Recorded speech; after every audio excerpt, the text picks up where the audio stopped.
കണ്ണൂർ ചെട്ടിപ്പിടിക്കൽ ഒരു സംഭവം ഉണ്ടായത്. അയൽവാസികൾ തമ്മിലുണ്ടായ സംഘർഷമാണ്. അതിലൊരാളെ അടിച്ചു കൊന്നു. അജയ്കുമാറാണ് മരിച്ചത്.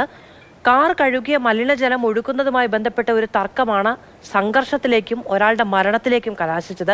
ഫെലിക്സ്, ഇത് വിശ്വസിക്കാൻ കഴിയാത്തൊരു കാര്യമാണ്. ഇത്ര ചെറിയ കാര്യത്തിന് ഇത്രയധികം വർഷങ്ങൾ കണ്ടുപരിചയമുള്ള മനുഷ്യർ തമ്മിൽ ഒരു മരണത്തിൽ കലാശിക്കുന്ന രീതിയിലുള്ള സംഘർഷം ഉണ്ടാവുക എന്നുള്ളത്. തീർച്ചയായും അതൊരു നിസ്സാരമായ കാര്യം. അതാണ് ഇത്ര വലിയ സംഘർഷത്തിലേക്കും ഒരാളുടെ ജീവൻ നഷ്ടമാകുന്ന തലത്തിലേക്കും കാര്യങ്ങളെ എത്തിച്ചത്. ഇന്നലെ രാത്രിയാണ് ഈ സംഭവം. അയൽവാസിയായ ദേവദാസും ദേവദാസിന്റെ മക്കളും ചേർന്നാണ് ഈ അജയ്കുമാറിനെ മർദ്ദിക്കുകയും കൊലപ്പെടുത്തുകയും ചെയ്തിരിക്കുന്നത്. ഈ പ്രശ്നത്തിന്റെ തുടക്കം ഈ പറയുന്ന ഈ ദേവദാസിന്റെ വീട്ടിൽ കാറ് കഴുകിയ വെള്ളം അത് റോഡിലേക്ക് ഒഴുകി വന്നു. അതാണ് അജയ്കുമാർ ചോദ്യം ചെയ്തത്. അങ്ങനെ ഇരുവരും തമ്മിൽ തർക്കമുണ്ടായി.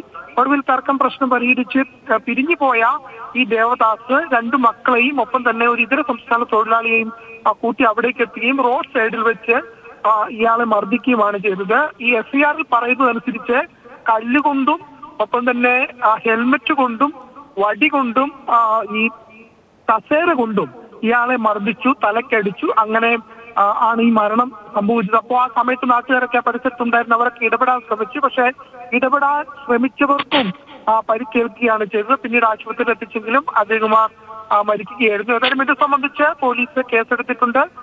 ഈ 4 പേരെ, ഈ അയൽവാസിയായ ദേവദാസിന്റെ 2 മക്കളെയും ഈ ഇതര സംസ്ഥാന തൊഴിലാളിയെയും ഇപ്പോൾ കണ്ണൂർ ടൗൺ പോലീസ് കസ്റ്റഡിയിലെടുത്തിട്ടുണ്ട്.